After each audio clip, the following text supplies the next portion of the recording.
Pakistani passport की आलमी ranking में बड़ी बेहतरी। क्या बात कर रहे हैं बाबा। पाकि वजीर दाखिला मोहसिन नकवी की मेहनत रंग ले आई। ब्यूटीफुल भाई, मुबारक हो। दुनिया भर में पाकिस्तान की इज्जत और वकार में बड़ा इजाफा हुआ। ये तो आपने मेरी नॉलेज में इजाफा किया है, ये तो मुझे फैलानी चाहिए पूरी दुनिया में। हाँ, ये कर लो पहले। Mr. President, I would like to salute you. वाह भाई वाह। पाकिस्तानी पासपोर्ट की आलमी दर्जाबंदी बेहतर हो गई है। कब हो गया ये?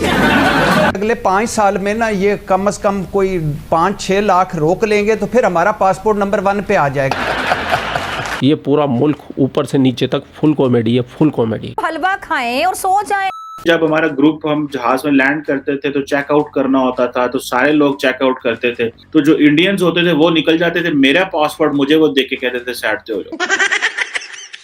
शानदार कारकर्दगी से पाकिस्तानी पासपोर्ट की रैंकिंग में शानदार बेहतरी आई है।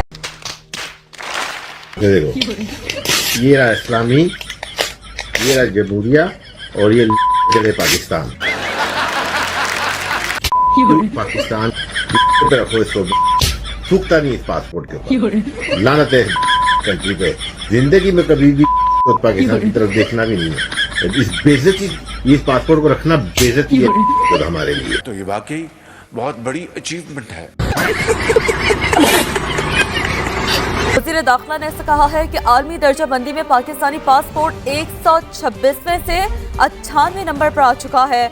और सुने, और अब मैं क्या इस पे खुश हूँ कि हमारा पासपोर्ट 98 नंबर पर आ गया। कोई थूकता नहीं है पाकिस्तान के पासपोर्ट के ऊपर। शर्म नहीं आती आप लोगों को? बेशर्म हो। पाकिस्तान पहले दुनिया का एटमी वाहिद इस्लामी मुल्क, एटमी। ये मुंह से सुपारी निकाल के बात कर रहे बाबा। सब कुछ हमारे पास है, लीडरशिप नहीं है। पाकिस्तानियों के पास सब कुछ है, बस लीडरशिप नहीं है। ऐसे कैसे? लीडरशिप की भी क्या जरूरत है? पिज़्ज़ा है ना तुम्हारे पास, काम चलाओ उससे। पाकिस्तानी जब जाते हैं यूरोप अमेरिका में तो हमारे पासपोर्ट जो हैं उनकी तो रिस्पेक्ट का ये लेवल है कि हमें पासपोर्ट देख के उनको पता शायद शक होता है कि ये जाली वीजे पे आ गए हैं। हमारे दोस्त अजीजों कारे बाहर जाते हैं, इमिग्रेशन पे पासपोर्ट देते हैं तो पूछा जाता है हाँ जी पाकिस्तानी पासपोर्ट, तो वो कहते हैं पाकिस्तान स्ट्रॉन्ग। ऐसे तो नहीं होता है। इमिग्रेशन पे उनको ऐसा वेलकम मिलता है कि लोग उन्हें कहते हैं कि जी आपका एक ऐसे मुल्क से ताल्लुक है जिसको हम इज्जत की कदर की निगाह से देखते हैं। अभी मैं गाली नहीं दे सकता। नहीं, गाली नहीं देना। फैमिली देखती है, वरना मैं ऐसे गाली दूं, ऐसे गाली दूं ना, जिंदगी भर याद रखें ये बड़े हुए।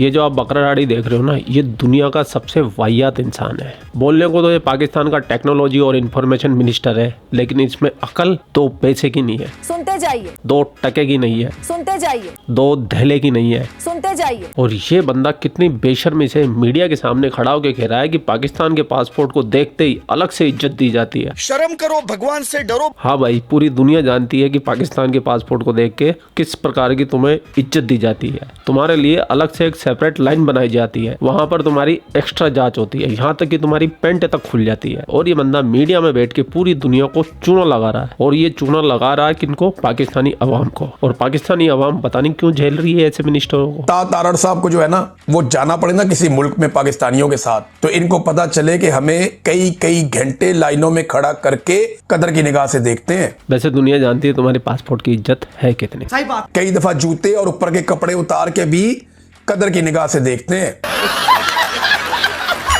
हमारी लाइनें ही अलग कर दी हैं पकड़ के उन्होंने कि हमने इनको कदर की निगाह से देखना है। भाई साहब, आई एम वेरी हैप्पी, दिल को सुकून मिला, ठंडक मिली। पाकिस्तान जो है वो इस वक्त दुनिया के बदतरीन पासपोर्ट्स की लिस्ट के अंदर शामिल है। कमजोर तरीन, इज्जत ही नहीं हो रही, कमजोर तरीन पासपोर्ट है। हाँ भाई हाँ। और वो वहां पे खड़ा होकर सीना चौड़ा करके कह रहा है कि हमारे पासपोर्ट की बहुत इज्जत है। इसको खसूसी प्रवास से उतार के चढ़ाए ना इकोनॉमी क्लास में और इसको भिजवाएं किसी मुल्क में खामोशी से, इसको लग पता जाएगा कि इसकी कितनी इज्जत होती है वहां पे। इस वक्त हमारा ये ग्रीन पासपोर्ट जो आपको स्क्रीन पे नजर आ रहा है, तो ये दुनिया के 4 बदतरीन पासपोर्ट्स में से है। पाकिस्तानी जब जाते हैं यूरोप अमेरिका में तो हमारे पासपोर्ट जो हैं उनकी तो रिस्पेक्ट का ये लेवल है कि हमें पासपोर्ट देख के उनको पता शायद शक होता है कि ये जाली वीजे पे आ गए हैं। तो भैया मोहसिन नकवी ने एक भंड मारा भयंकर वाला। मोहसिन नकवी ने ट्वीट करके बोला कि हमने पाकिस्तान के पासपोर्ट की रैंकिंग को एकदम से जंप करा दिया, हाई पे ले जा दिया, आसमान में ले जाके छोड़ दिया है। वफाकी वजीर दाखिला मोहसिन नकवी की मेहनत रंग ले आई। आर्मी पासपोर्ट रैंकिंग में मोहसिन स्पीड का नया रिकॉर्ड। और पाकिस्तान का पासपोर्ट अब अमेरिका के पासपोर्ट के बराबर हो गया। हालांकि ऐसा तो नहीं कहा, लेकिन उस बंदे ने एक ट्वीट मारा और ट्वीट में 30 पायदान ऊपर दिखा दिया। पाकिस्तान की रैंकिंग पहले 4 नंबर पर थी, अब 6 नंबर पे आ गई है नीचे से। 126 मुल्कों के वो नाम ले रहा है, इतने तो उस रैंकिंग में होते ही नहीं है। 103 104 मुल्क होते हैं। तो इस बंदे ने अपनी तरफ से 20-25 मुल्क बढ़ा दिए और उनमें से ही वो माइनस कर दी है और पूरे पाकिस्तान में वाह वाह लूट ली। और पाकिस्तान की मीडिया इसमें खुशी मना रही थी, जश्न मना रही थी कि वाह मोहसिन नकवी, वाह मोहसिन नकवी के नाम के तक में लगे। लेकिन जब बाद में लोगों ने देखा कि ये भाई हमारा तो चूना लग गया। भाई पाकिस्तान की अशराफिया अपनी आवाम को इतना बेवकूफ़ बनाती है। एक तो बकरा डाड़ी, दूसरा ये मोहसिन नकवी। भाई साहब ये तो वैसे ट्रॉफी चोर है, चोट्टा 1 नंबर का, लोगों की जीती हुई ट्रॉफी अपने पास रख लेता है। इतना बड़ा चोर और बेईमान है।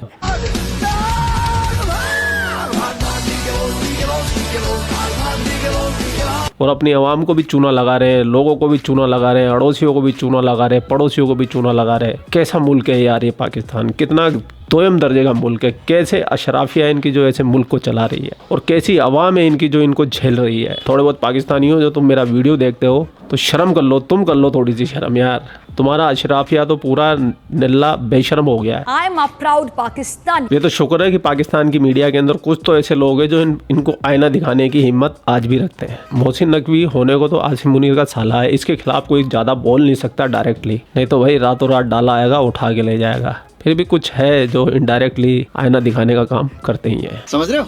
हाँ भाई हाँ। कि पाकिस्तानी पासपोर्ट की दर्जाबंदी हैंडली पासपोर्ट इंडेक्स में 100 से बढ़कर 98 हो गई है, यानी बेहतरी हुई है पाकिस्तान की दर्जाबंदी में। चल झूठी। पूछा जा रहा है कि क्या ये बेहतरी पाकिस्तान की आलमी साख में किसी हकीकी तब्दीली की अलामत है?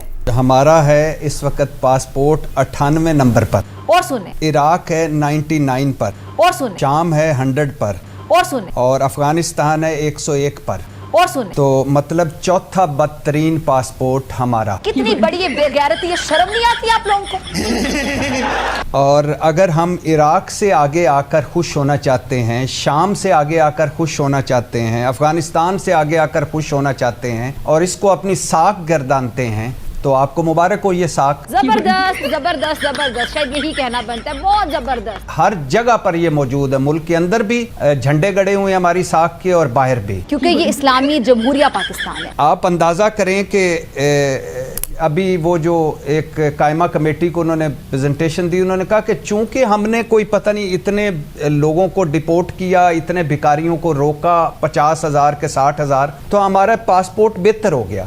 कोई 3-4 दर्जा चार दर्जे उन्होंने कहा। तो मैं सोच रहा था कि अगले 5 साल में ना ये कम से कम कोई 5-6 लाख रोक लेंगे तो फिर हमारा पासपोर्ट नंबर 1 पे आ जाएगा। अरे भाई तुम हर काम में नंबर 1 हो भाई, तुम्हारी आर्मी नंबर 1, की आर्म फोर्सेस, तुम्हारी फिजा नंबर 1, कहते थे चले मान लेते हैं, तुम्हारी लीडरशिप नंबर 1, और सुने, तुम्हारी अशराफिया लीडर नंबर 1, और सुने, तुम्हारी अवाम नंबर 1, और सुने। अरे पूरा मुल्क की नंबर 1 है, तुम्हारा जिन्ना तक नंबर 1 है भाई।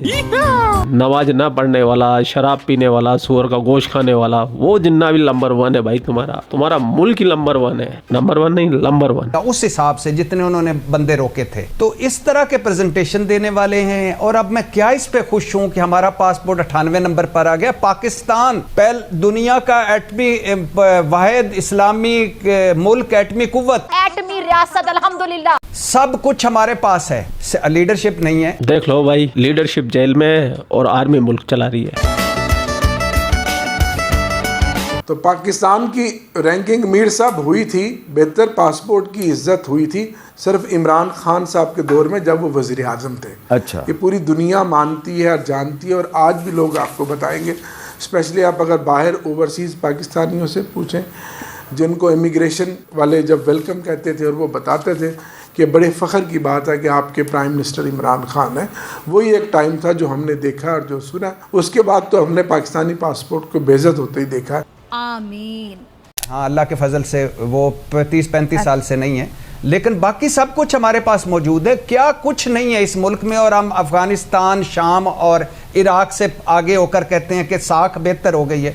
तो मैं खड़ा नहीं हो सकता, माइक लगा हुआ है, इसलिए बैठकर सलूट इस साख को। सुनिएगा, जो दुनिया की जनाब न्यूक्लियर पावर, इतनी बड़ी फौज, इतनी बड़ी 230-40 मिलियन के जनाब अवाम, इतनी जीडीपी, फलां डमकान, 300 अरब डॉलर कर्जे, पता नहीं क्या क्या कहानियां हम बोल सकते हैं, और हम सिर्फ 33 मुल्कों में जा सकते हैं। आप कभी पाकिस्तानियों से पूछे उनके साथ क्या होता है। मुझे एक दफा मेरे एक दोस्त ने बताया, और उसने ये कहा कि भाई पाकिस्तानी जब जाते हैं यूरोप अमेरिका में, तो हमारे पासपोर्ट जो है उनकी तो रिस्पेक्ट का ये लेवल है कि हमें पासपोर्ट देख के उनको पता शायद शक होता है कि ये जाली वीजे पे आ गए हैं। तो वो क्या करते हैं कि वो अमूमन लोगों को कहते हैं कि अपनी फिंगर्स भी रखें। ये बहुत दफ़ा ट्रैवल करते हुए लोगों के साथ ये वाक़या पेश आ जाता है। हमारे साथ भी ये हुआ है कि वो क्योंकि यहाँ से जो पासपोर्ट से जाली वीज़े लगते हैं, उसकी बेस के ऊपर वो कहते हैं कि ठीक है, अगर इस बंदे की हम फिंगरप्रिंट्स लगाएंगे और इसकी जो है वो फिंगरप्रिंट्स आ जाती हैं तो इट मीन्स ये वीज़ा जो है वो वैलिड है। लेकिन अगर फिंगरप्रिंट्स नहीं आती तो इट मीन्स ये वीज़ा वैलिड नहीं है। सो अब आप खुद इमेजिन कर लें कि आपका वीज़ा देखा जाता है। कई दफ़ा आप लाइन में लगे हों, इंटरनेशनली जाते हैं, आपका वीज़ा लगा हुआ है, आपको कहते हैं ठीक है पर अपनी उंगलियां भी रखो ताकि पता लगे तो वही बंदे जिन्होंने वीज़ा लगा है। सो ये है वो हमारी रिस्पेक्ट इस तरह की जाती है। पता है हमको पाकिस्तानियों की कितनी रिस्पेक्ट की जाती है, और सच बताऊं तो रिस्पेक्ट शब्द पाकिस्तानियों की डिक्शनरी में होना ही नहीं चाहिए। अपनी डिक्शनरी में जाओ और वहाँ से रिस्पेक्ट नाम का शब्द को काटा मार दो। इस दुनिया में रिस्पेक्ट पाकिस्तानियों के लिए नहीं है, और इसकी वजह ये नहीं है कि पाकिस्तानियों से लोग जलते हैं, हसद करते हैं, उनको इस्लामोफोबिया है। नहीं, तुम्हारी हरकतें ख़राब है। तुम जहाँ भी जाते हो वहाँ गंद फैलाते हो और अपने आप को समझते हैं ये दुनिया की सबसे अफजल कौम, कि मतलब हम ही है बस फरिश्ता, जो भी है हम ही है बस, बाकी सब चाय कम पानी है। अल्हम्दुलिल्लाह। और वाहियात क्या बोलूं, वाहियात से वाहियात कौम है ये अपनी बहन को बहन नहीं समझते, अपनी माँ को माँ नहीं समझते, भाभी को भाभी नहीं समझते, भांजी को भांजी नहीं समझते, भतीजी को भतीजी नहीं समझते, सबको इनमें बेगम नजर आती है। तो इनसे ज्यादा वाहियात तो कौन होगा। दूसरा ये है कि इनकी नज़र में जो इस्लाम को माने वो बढ़िया है, बाकी सब घटिया है। और फिर इनके बारे में कुछ बोल दो, इनको सच्चाई का आईना दिखा दो, तो फिर ये विक्टिम कार्ड खेलने लग जाते हैं। तो भाई इस नंबर 1 कौम का करे क्या हम, कोई तो इस समस्या का समाधान निकालो भाई। मोदी जी ऑपरेशन सिंदूर अभी तक पेंडिंग पड़ा हुआ, होल्ड पे क्यों रखा हुआ आपने? मैं कहता हूँ 2-4 मिसाइलें मार दो। ब्रह्मोस किस लिए खरीदी है आपने? इन्हीं पे मारने के लिए तो खरीदी है, ठोको सालों पे। और ये रोज रोज का इनका टंटा खत्म करो। ये भी दुखी, हम भी दुखी, क्या फायदा? कम से कम एक तरफ के लोग तो सुकून से रहे। जब तक ये रहेंगे, जब तक आतंकवादी हमले करते रहेंगे, हमारे निर्दोष लोग मारे जाएंगे, फिर आप बोलोगे कि हम कुछ करेंगे, फिर 2-4 मिसाइलें मार दोगे। ऐसी मिसाइलें मारो ताकि इनको याद रहे कम से कम 5 साल, 10 साल, 20 साल के लिए कि हाँ भाई हम ऐसी गलती करेंगे तो भारत हमें नहीं छोड़ेगा। और जो ये प्रोपेगेंडा चलाते हैं झूठा, उसका काउंटर करो भाई। इतना बड़ा मुल्क है, 140 करोड़ लोगों का मुल्क चला रहे हो आप, इतना बड़ा देश है हमारा, आप इनका झूठा नैरेटिव काउंटर नहीं कर सकते भाई? करो, ये तुम्हारा काम है। एक डिपार्टमेंट बनाओ इस टाइप का जो हिंदुस्तान के खिलाफ झूठी खबरें फैलाते हैं। सोशल मीडिया पे हमारे हिंदुस्तानियों के खिलाफ इतना हेट प्रोपेगेंडा चल रहा है, उसके बारे में करो। ये सब लोग आप कर सकते हो भाई, ये तो हमारे हाथ में नहीं है ना। हम तो अपनी तरफ से वीडियो बना सकते हैं, एक आधी पोस्ट डाल सकते हैं, लेकिन भाई ये जो बड़े लार्ज लेवल पे काम होगा, बड़े स्तर पे जो काम होगा, वो आप ही कर सकते हो भाई। आप करो। हम हिंदुस्तानियों के बारे में तो सोचो थोड़ा सा कि हम कितना प्राउडली कहते हैं कि हमारा हिंदुस्तान जिंदाबाद है, था और रहेगा भाई। लेकिन आप लोग भी भाई थोड़ा सा एक्टिव हो जाओ, कुंभकर्ण की नींद से जाग जाओ मोदी जी, और इन कामों में भी थोड़ी एक्टिविटी तेज कर दो। वैसे तो आप नंबर 1 हो सॉरी नंबर 1, पर आप पे पूरा भरोसा है। मैंने हमेशा आपको वोट दिया है, मैं जानता हूँ। खैर मैं आपको सिखा नहीं सकता, अपनी तरफ से राय दे रहा हूँ। अच्छा लगे तो ठीक है, ना भी लगे तो भी कोई बात नहीं। खैर पूरा वीडियो आप लोगों ने देख लिया। वीडियो देखने के बाद में आपकी क्या राय है, कमेंट सेक्शन आपका, कमेंट करके आप भी अपनी राय रख सकते हैं। जय हिंद, वंदे मातरम, जय श्री राम, जय श्री राम, जय श्री राम।